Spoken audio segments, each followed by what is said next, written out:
اسی طرح حضرت عکاشہ رضی اللہ تعالیٰ عنہ، ان کا بھی ایمان افروز واقعہ ہے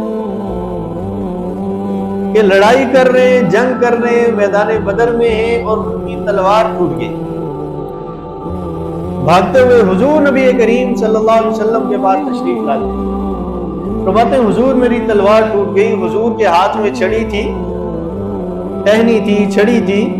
حضور نے وہ چھڑی، وہ ٹہنی ان کو عنایت فرمایا جاؤ اس سے جا کے قتال کرو۔ حضرت عکاشہ نے ذرہ برابر بھی یہ نہیں سوچا کہ یہ تو تلوار نہیں ہے، یہ تو چھڑی ہے، ٹہنی ہے، لکڑی ہے، اس کے مقابلے میں آگے لوہا آئے گا۔ سیدھا واپس پلٹے اور جا کے لڑائی کرنا شروع کر دی، اور فرمایا وہ ٹہنی ایسے کام کر رہی تھی جیسے تلوار کام کر رہی تھی۔ یہ صحابہ کا ایمان تھا۔ اللہ کے نبی نے فرما دیا کہ اس ٹہنی سے لڑو، تو یہ اب ٹہنی نہیں ہے، یہ کیا ہے؟ نظر آنے میں وہ کیا ہے؟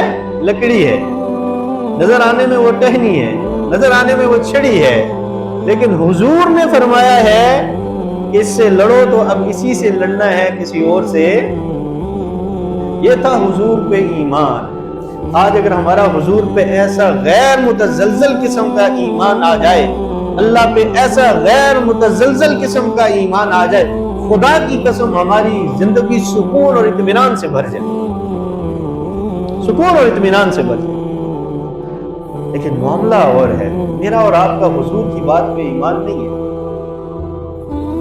ہم لوگ شک میں ہیں، شبہ۔ صحابہ پہ شک شبہ نہیں تھا، حضور نے فرما دیا تو وہ ہے، جانے دو، یہی کرنا ہے، جو حضور نے فرمایا وہی کرنا۔